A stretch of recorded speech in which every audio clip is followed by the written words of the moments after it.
High everyone, welcome to Unacademy WBPSC। তোমাদের জন্য একটি ভীষণ রকমের সুখবর রয়েছে। রিপাবলিক ডে স্পেশাল 6 মান্থসের ফ্রি এক্সটেনশন তোমরা পেয়ে যাচ্ছ 1 বছর কিংবা তার উপরের প্লাস সাবস্ক্রিপশনের উপর। জানুয়ারি মাসের 25 তারিখ থেকে জানুয়ারি 27 পর্যন্ত এটি অ্যাপ্লিকেবল থাকবে, যার জন্য তোমরা অঙ্কিতা লাইভ কোডটি ব্যবহার করতে পারো এবং তোমরা সাবস্ক্রিপশন কন্টিনিউয়েশন করতে পারো। 6 মান্থসের ফ্রি এক্সটেনশন, এটি একটি অত্যাধিক একটি বড় অফার বলা যেতে পারে রিপাবলিক ডে স্পেশালের রেসপেক্টে। তাই তোমাদের যদি মনে হয় সাবস্ক্রিপশন জরুরি, তোমরা আমাদের সাথে কানেক্টেড থাকো। রিপাবলিক ডের ম্যারাথন আমাদের চলবে 25 তারিখ, 26 তারিখ এবং 27 তারিখ সকাল 8:30 থেকে এটি শুরু হবে এবং আমারও 10 PM তোমাদের সাথে ক্লাস থাকবে। ডেসক্রিপশনে প্রোফাইলের লিঙ্ক প্রোভাইড করা রয়েছে, তোমরা যদি মনে করো আমাদের সাথে যুক্ত থাকবে। বিনামূল্যে এই ক্লাসেসগুলো তোমরা করতে পারবে এবং তোমাদের ক্লাসে জয়েন করার জন্য যদি কোনো কোড চায় তাহলে অঙ্কিতা লাইভ কোডটি তোমরা ব্যবহার করতে পারো। মিশন খাকির WBP কনস্টেবলের গ্র্যান্ড স্কলারশিপ মক টেস্ট আমরা দেখতে পাচ্ছি। ডিউরেশন 1 আওয়ার, ফুল মার্কস 85 এবং ডেট হচ্ছে 30 জানুয়ারি। এখানে র্যাঙ্ক 1 থেকে র্যাঙ্ক 30 পর্যন্ত তাদেরকে এখানে গিফট ভাউচার প্রোভাইড করা হবে। র্যাঙ্ক 1কে 2 বছরের সাবস্ক্রিপশনের উপর 75% স্কলারশিপ, র্যাঙ্ক 2কে 2 বছরের সাবস্ক্রিপশনের উপর 50% স্কলারশিপ, র্যাঙ্ক 3কে 2 বছরের সাবস্ক্রিপশনের উপর 25% স্কলারশিপ এবং র্যাঙ্ক 4 থেকে 15 এখানে অ্যামাজন ভাউচার পাবে 300 অ্যান্ড 16 to 30তে অ্যামাজন ভাউচার পাবে 200। তো এগুলি ম্যাটার করছে না, ম্যাটার করছে তোমাদের পারসিভিয়ারেন্স এবং তোমাদের লড়াই করার ক্যাপাসিটি। তোমরা আমাদের সাথে যুক্ত থাকো। ডেইলি টেস্ট সিরিজে ডিফারেন্ট এডুকেটরদের সাথে এখানে তোমাদের নলেজ টেস্ট তোমরা নাও। প্রত্যেকটি টেস্টের মাধ্যমে নিজেদের প্রিপারেশনকে বোঝার চেষ্টা করো। WBPSCর ফ্রি টেস্ট এখানে রয়েছে 25 তারিখ, 27 তারিখ, 28 তারিখ। তোমরা তার প্রিপারেশন নাও এবং এই বুস্ট আপ সিরিজের অ্যানালিসিসও এখানে তোমাদেরকে প্রোভাইড করানো হয়।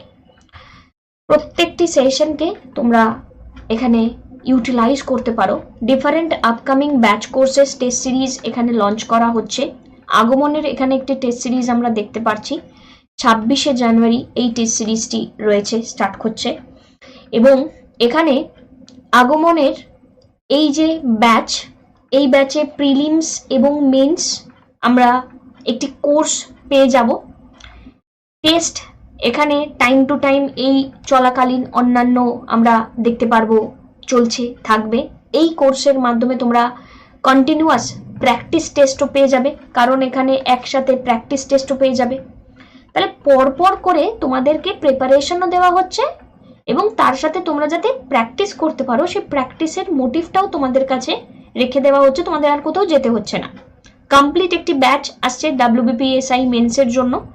4 মাসের একটা ব্যাচ এখানে থাকবে এবং টার্গেট এখানে WBPSI মেন্সের উপর টোটালি সেটিও 26 জানুয়ারি স্টার্ট হচ্ছে। যদি মনে হয় তোমরা আমাদের সাথে যুক্ত থাকতে চাও, প্লাসে সাবস্ক্রিপশন নিতে চাও, প্লাস লার্নাররা আলাদা টেস্ট সিরিজ পেয়ে যায়, আলাদা করে কোনো কিছু পারচেস করার কোনো প্রয়োজনীয়তাই থাকে না। আমাদের সাথে ডেসক্রিপশনে স্পেশাল ক্লাসে ফিচার্সগুলো যেগুলি রয়েছে দেখে নাও। ডেসক্রিপশনে আমাদের লিঙ্ক প্রোভাইড করা রয়েছে, সেখানে কানেক্টেড থাকতে পারো। ইন্টারঅ্যাক্টিভ সেশন, লার্নারদেরকে পোল প্রোভাইড করা হয়, কখনো কোনো ক্লাস তোমাদের মিস হবে না। লেকচার নোট তোমরা ডাউনলোড করে নিতে পারবে, এনি টাইম এনিওয়্যার তোমরা আমাদের সাথে পার্টিসিপেট করতে পারবে একটি মাত্র device with internet connection. Subscription ফি এখন সুন্দরভাবে কমে গিয়েছে।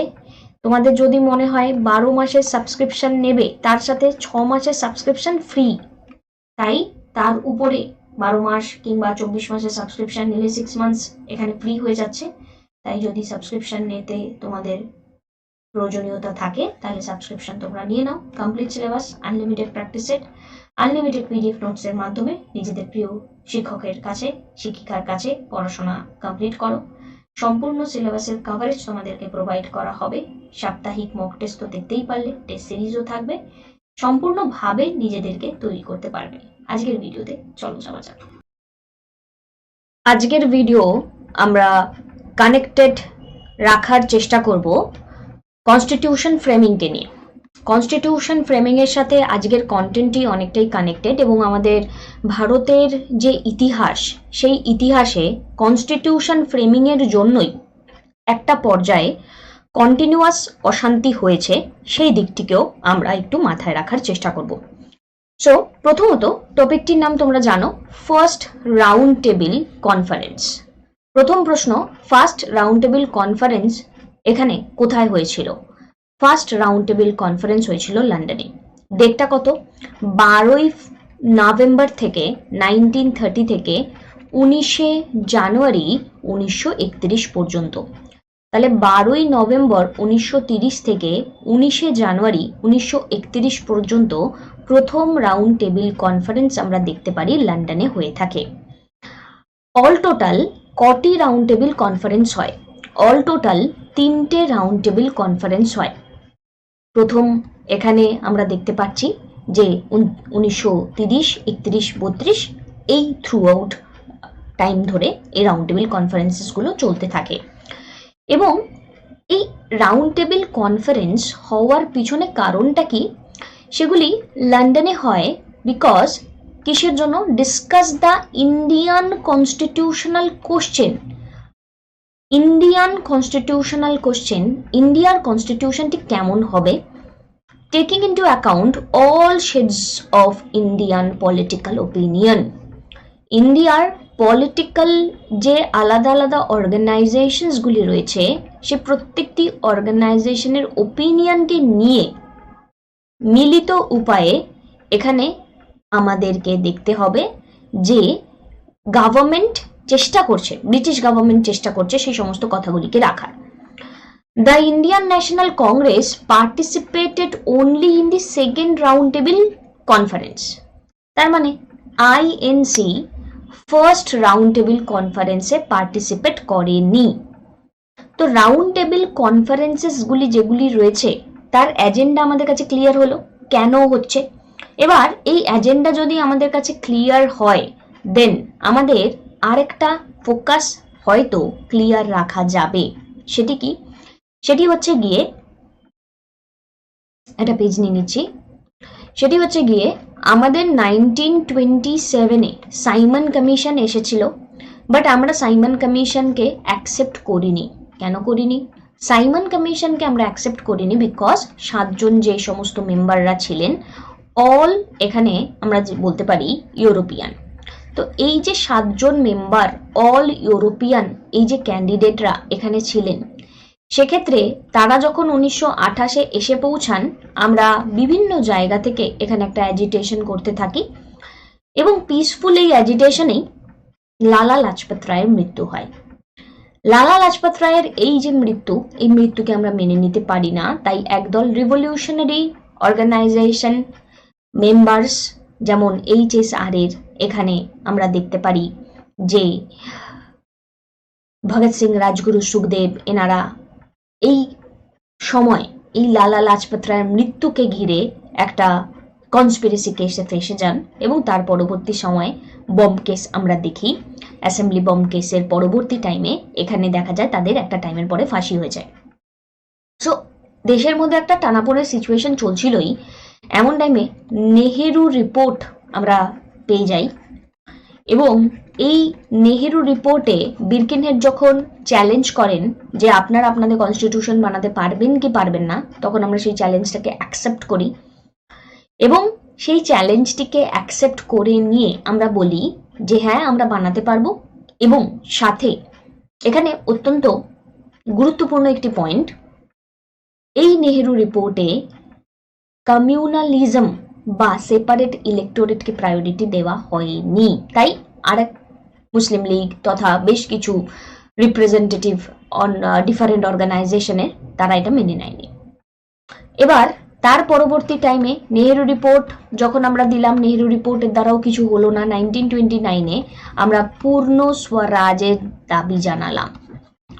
সো পূর্ণ স্বরাজের যখন আমরা দাবি জানালাম, সেই পূর্ণ স্বরাজের দাবি অনুযায়ী তখনও দেখতে পারলাম কোনো কিছু লাভ হলো না। তো সব মিলিয়ে এই যে লাভ না হওয়াটা, এই লাভ না হওয়ার জন্য এখানে আমরা দেখতে পারলাম দায়ী কারা। দায়ী এখানে অনেক পয়েন্টে এই 1929কে নিয়ে ইটসেলফ আশা করা যায় পরবর্তী টাইমে তোমাদের সাথে আলোচনা করব। তো এই প্রত্যেকটা অ্যাঙ্গেলকে, প্রত্যেকটা বিস্তারকে নিয়ে যদি কথা বলা যায়, তাহলে দেখা যাচ্ছে কনস্টিটিউশনাল মেকিংটা একটা ইম্পর্ট্যান্ট ইনিশিয়েটিভ হয়ে রয়েছে এবং কনস্টিটিউশনাল মেকিংটা আমাদের জন্য অত্যন্ত প্রয়োজনীয়। তাই এই কনস্টিটিউশনাল মেকিংটার কথাটা আমাদেরকে ভাবতে হবে। তাই এবার গভর্নমেন্টও ভাবছে যে চলো কনস্টিটিউশনাল মেকিং এর জন্য কিছু একটা স্টেপ নেওয়া যাক। কনস্টিটিউশনাল কোশ্চেন, সমস্ত পলিটিক্যাল ওপিনিয়ন যাদের যাদের রয়েছে তাদেরটাকে এক জায়গায় করে কোনো একটা মিউচুয়াল ফোকাসে আসা যায় কিনা।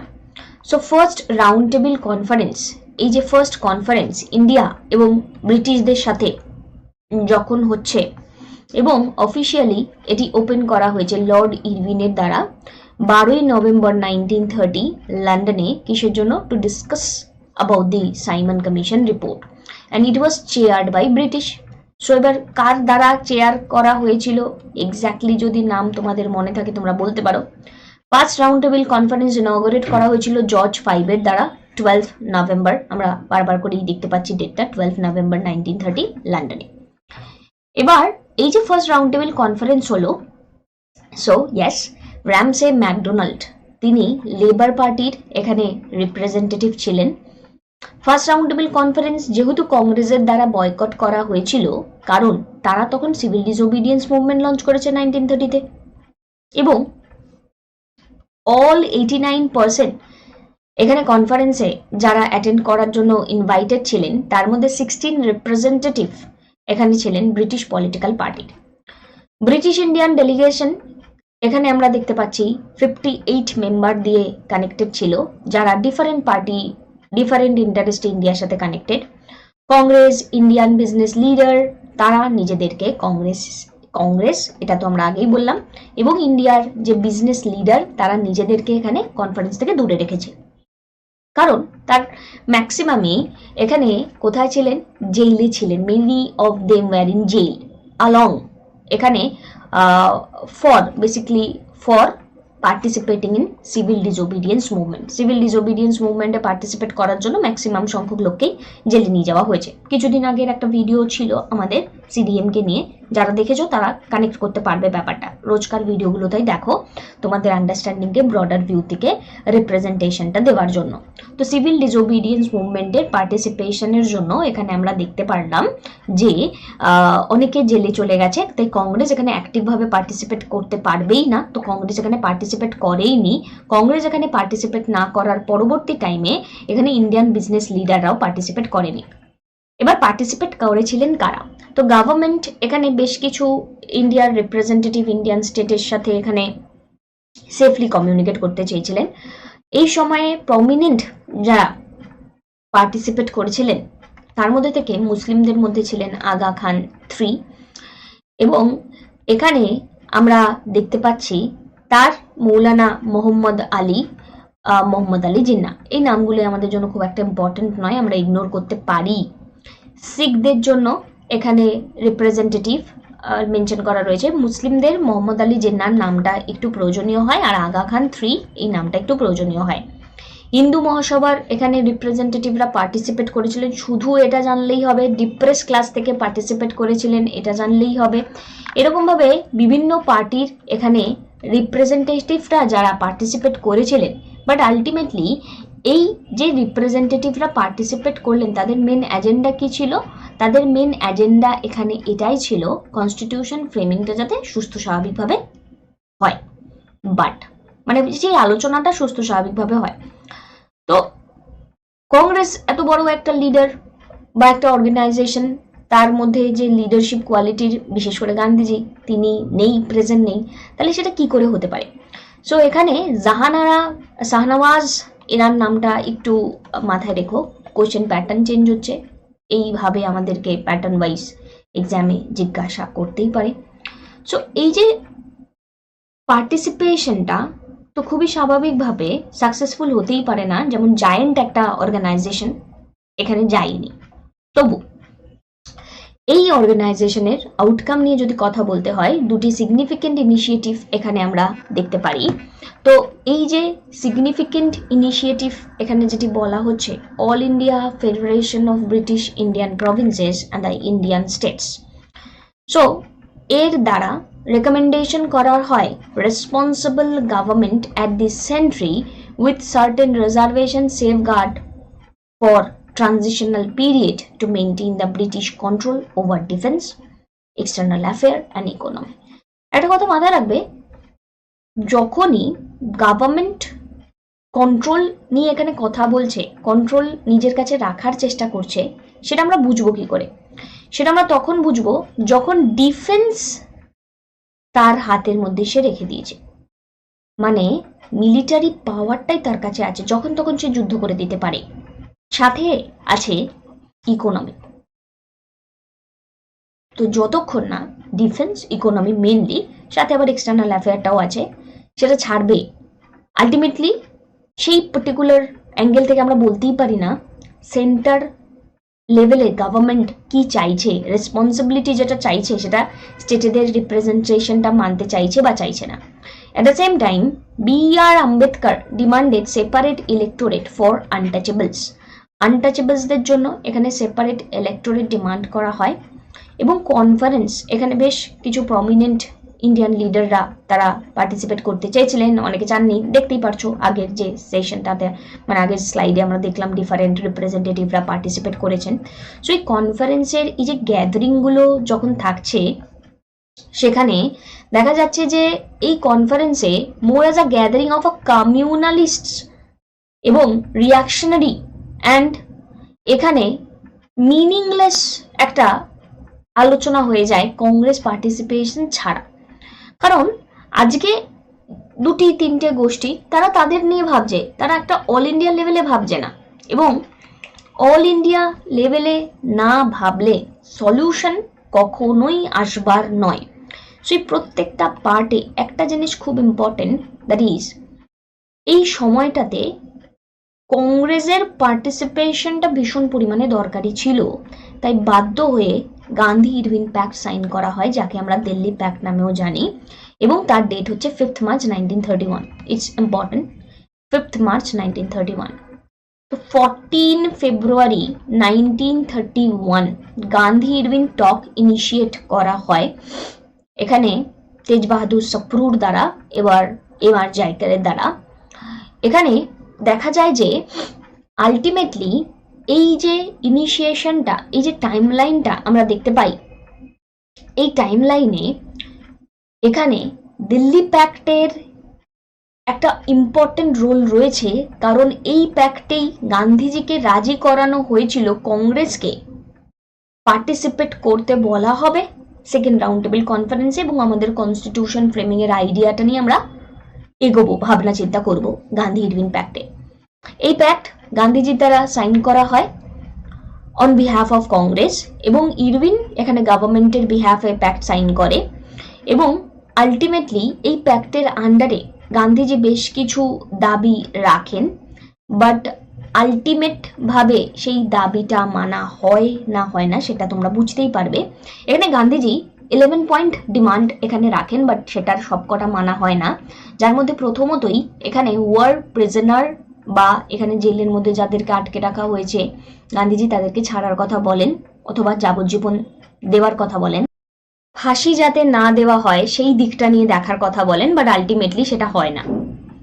সিডিএম কে উইথড্র করে নিয়ে যাওয়ার কথা বলা হয়, এবং বলা হয় এফেক্টিভলি সব পার্ট থেকে, সমস্ত রেসপেক্ট থেকে সিডিএম কে যেন উইথড্র করা হয়, এবং নেক্সট রাউন্ড টেবিল কনফারেন্সে যাতে এখানে পার্টিসিপেট করা হয়, এবং ব্রিটিশ গুডসের যে বয়কট রয়েছে সেটাকে নিয়ে এখানে উইথড্র করার কথা বলা হয়। সো গভর্নমেন্ট বেশ কিছুতে রাজি হন, আবার বেশ কিছুতে রাজি হন না, যেমন বেশ কিছু সময় সিডিএম এর রেসপেক্টে যে অর্ডিন্যান্সেসগুলো এখানে রিপ্রেজেন্ট করা হয়েছিল সেগুলোকে উইথড্র করে নেওয়া হওয়ার কথা বলা হয়। Release political prisoner against whom there were no allegations of violence, যে সেই সমস্ত পলিটিক্যাল প্রিজনারদেরকে ছাড়া হবে যারা কোনো ভায়োলেন্স করেনি, বাট যারা ভায়োলেন্স করেছে তাদের ছাড়া হবে না।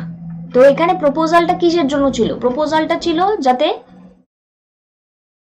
সেই 3জন গুরুত্বপূর্ণ যারা সেই সময়কার একদম অগ্নিশিখার মতন কাজ করছিল তাদেরকে ছাড়ানো, বাট সেটাতে সাকসেসফুল হন না।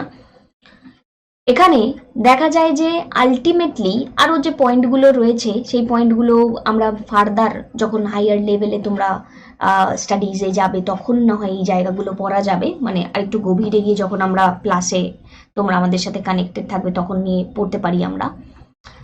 আরেকটা ইম্পর্টেন্ট পার্ট এখানে কথা বলা হয়, মাঝে মাঝে পরীক্ষাতে যেটা জানতে চাওয়া হয়, সল্ট লকে নিয়ে কিছু বলা হয়েছিল।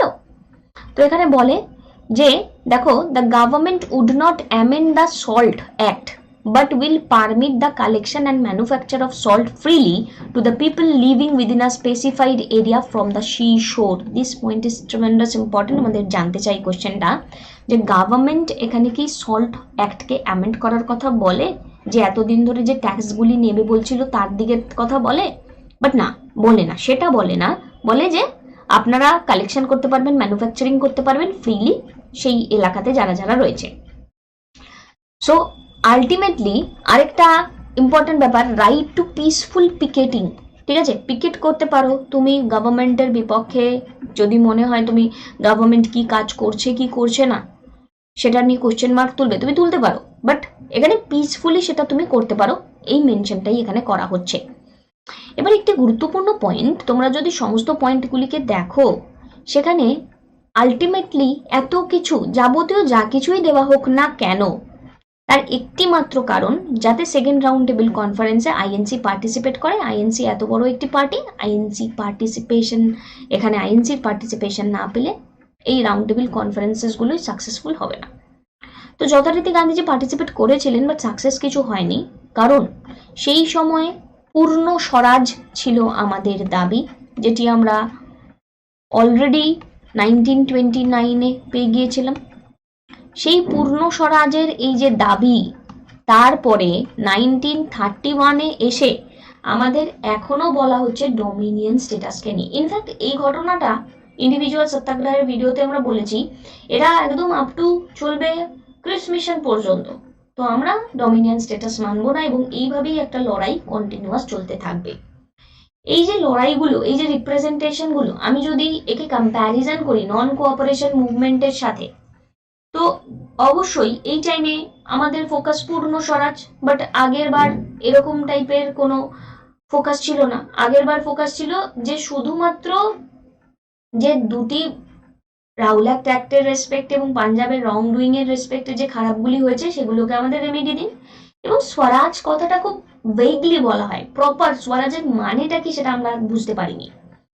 ফার্দার এখানকার যে অ্যাজিটেশন, মানে ল এর বিপক্ষে যাওয়া, নন কোঅপারেশন, কোঅপারেট করবো না, অথবা এখানে সিভিল ডিসওবিডিয়েন্স মুভমেন্ট, সিভিলকে ডিসওবে করব, দুটোর ম্যাটারটা ডিফারেন্ট। সার্টেন অ্যাসপেক্টে আমরা যদি দেখি যে participation of certain section of the people was much less, fewer lawyer gave up practice, fewer student left school and colleges, no major labor upsurge occurred। মানে আগে যেমন আমরা দেখতে পেরেছিলাম যে অনেক সংখ্যক মানুষজন ডাকে গান্ধীজির ফিরে চলে এসেছিলেন, স্টুডেন্টরা কলেজ স্কুল ছেড়ে দিয়েছিলেন, সেই যে মাস লেভেলটা যেটা দেখেছিলাম সেটা এই ক্ষেত্রে আমরা ততটা দেখিনি। লেবার অর্গানাইজেশনের রেসপেক্টও দেখিনি। মুসলিম পার্টিসিপেশন যেটা নন কোঅপারেশন মুভমেন্টের টাইমে খিলাফতের রেসপেক্টে ছিল, এখানে ঠিক এই লেভেলটা আমরা পাইনি। যদিও বা এই মুভমেন্টের একটা গ্রেটার সাপোর্ট পিজেন্ট এবং বিজনেস গ্রুপের থেকে পাওয়া যায়। কেন? আগেও বললাম বিজনেস গ্রুপ কিন্তু পার্টিসিপেট করেনি ফার্স্ট রাউন্ড টেবিল কনফারেন্সে, নিজেকে আটকে রাখে। এই পয়েন্টটা ইম্পর্টেন্ট। টোটাল এখানে প্রায় 3 গুণ লোক এখানে জেলে যায়, 21-22-এর যে অ্যাঙ্গেলটা ছিল তার থেকে 92,214 জন জেলে যায়। তো সব মিলিয়ে সামহাউ সবকিছুরই ভালো দিক খারাপ দিক থাকে, আর ছিল, অবশ্যই ছিল। তো এই সমস্ত ম্যাটার নিয়ে আমরা আরো বিস্তারে আলোচনা করব। তোমরা আমাদের সাথে ক্লাসে জয়েন হয়ে যাও, অঙ্কিতা লাইভ কোডটি ব্যবহার করতে পারো, রেগুলারিটি মেনটেন করো নিজেদের বেটার পারফরমেন্সের ক্ষেত্রে। সুস্থ থাকো, ভালো থাকো, পড়তে থাকো। আমাদের কমিউনিটি সেকশনটিকে তোমরা রোজ খেয়াল রেখো, কমিউনিটি সেকশনে আমরা তোমাদের সাথে যুক্ত থাকছি। সেখানে তোমরা রেগুলারিটি মেনটেন করলে সোম থেকে শুক্র দুটি করে ইম্পর্টেন্ট পয়েন্ট তোমাদের সাথে শেয়ার করা হয়, সেটি ফ্রি অফ কস্ট তোমরা পেয়ে যাবে এবং হয়তো পরীক্ষাতে সেই পয়েন্টটাই এলো এবং তুমি পেরে গেলে। সচরাচর যেটা আমরা হয়তো পরীক্ষায় যে পয়েন্টটা মনে করতে পারছি না, ওই হাইলাইটেড সেকশন থেকে মনে করে ফেলতে পারলাম। আশা করা যায় তোমাদের প্রগ্রেস খুব তাড়াতাড়ি আসবে। Take care.